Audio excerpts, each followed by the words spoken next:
সুশাসনের এই ত্রিপুরা রাজ্যে আবারও একটি কলঙ্কজনক ঘটনা ঘটালো দুষ্কৃতিকারীরা, যা এক পরিবারের বাড়িতে ঢুকে সমস্ত কিছু ভাঙচুর করে লুটপাট চালিয়ে উল্টো নেশা কারবারি বলে ফাঁসিয়ে দেওয়ার চেষ্টায় ব্যস্ত শাসক দল নেতা নামধারী দুষ্কৃতিকারীরা। ঘটনা বিশালগড় বিধানসভার অন্তর্গত পশ্চিম লক্ষ্মীবিদ এলাকায়।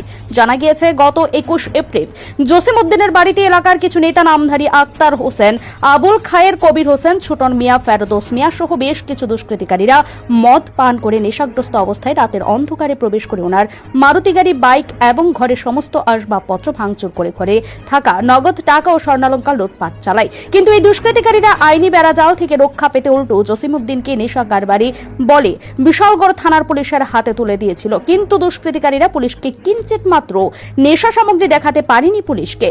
পরে এই দুষ্কৃতিকারীদের হাত থেকে জসিমউদ্দিনকে রক্ষা করতে তাকে থানায় নিয়ে যাওয়া হয় এবং ঘটনার পরদিন তাকে ছেড়ে দেওয়া হয়। দুষ্কৃতিকারীদের পক্ষ থেকে জসিমউদ্দিন সহ ওনার পরিবারকে হুমকি দেওয়া হয় এলাকা ছাড়ার জন্য।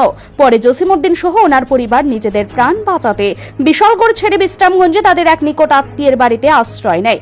অবশেষে জসিমউদ্দিন শুক্রবার সুবিচার পেতে ত্রিপুরা হাইকোর্টের দ্বারস্থ হয় এবং দুষ্কৃতিকারীদের বিরুদ্ধে ডাকাতি এবং লুটপাটের অভিযোগ এনে মামলা দায়ের করেন। শনিবার জসিমউদ্দিন সহ ওনার স্ত্রী সংবাদ মাধ্যমে দ্বারস্থ হয়ে তাদের পরিবারের সাথে ঘটে যাওয়া গোটা ঘটনাটি বিস্তারিতভাবে তুলে ধরতে গিয়ে জানিয়েছেন, যারা প্রকৃতভাবে বিজেপি করেন তারা কোনোদিনও এই ধরনের ঘটনা ঘটাতে পারে না এবং তারা বিশ্বাস করেন বিজেপি কখনো এই ধরনের কার্যকলাপ প্রশ্রয় দেয় না। তাই তারা মুখ্যমন্ত্রীর কাছে আরও জানিয়েছেন, দুষ্কৃতিকারীদের বিরুদ্ধে দলগত এবং প্রশাসনিকভাবে যেন কঠোর পদক্ষেপ গ্রহণ করা হয়। কি ছিল দিদি ওই দিন ঘটনাটা? ওই দিন আমার হাজব্যান্ড একটা জায়গা বিক্রি করছিল। বিক্রি করার পর একটা লোক বলতে ছোট্ট মিয়া নামে একজন লোক দেখছিল, যে লেনদেন করছিল, যে এটা দেখছিল।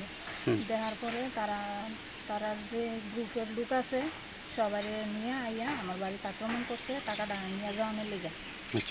টাকাটা তো নিচে সাথে আমার বাড়ি ঘর ভাঙচুর করছে, আমার ঘরের জিনিসপত্র যা কিছু আসলে সব ভাঙচুর করছে, আমার গাড়ি প্লাস আমার গাড়ি ভাঙচুর করছে, বাইক ভাঙচুর করছে। আমি যে ঘরে গিয়ে আমার বাচ্চাদের নিয়ে একবেলা রান্না করে খামু, একটা গ্লাস জল খামু, এই ব্যবস্থাটাও তারা রাখছে না। যা কিছু আসছিল যাবতীয় সব ভাঙচুর করছে। আমার মাইয়ার জিনিস আসছিল, জিনিস চুরি এদিয়েও লয়ে গেছে। টাকাটুকু নিছে আরও নিচে আমার মাইয়ার একটা গলার চেইন, আমার ছেলের একটা গলার চেইন, তারপরে আমার মায়ের 2 জোড়া হাতের চুড়ি। কারা করছে ঘটনাটা?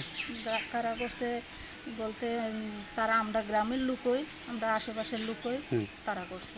নাম কি তারা? তারা আইসে মনে করেন 30-40 জন আইসে, এর থেকে 5-6 জন বেশি অন্য লোকরা দাঁড়াই আছিল। 5-6 জন লোক আসলো, তারা আমরা ঘরের পাশেই তারা করছে।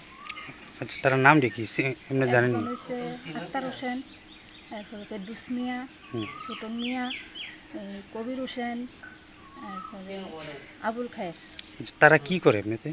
তারা এমনি তো শুনছি তারা নাকি বিজেপির কি পদে আছে আমি সঠিক জানি না, কিন্তু তারা যে কাজটা করছে বিজেপি এমন কাজ করে আমি কোনো সময় শুনছি না, আর এমন কাজ বিজেপির করতে পারে না। আপনি কি খুঁজছেন বিশুদ্ধ পানীয় জল? তাহলে আজই বেছে নিতে হবে অত্যাধুনিক প্রযুক্তি ও পরীক্ষা নিরীক্ষার মাধ্যমে প্রস্তুতকারী পানীয় জল Acme.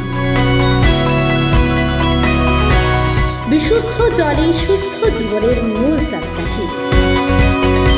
Acme packaged drinking water.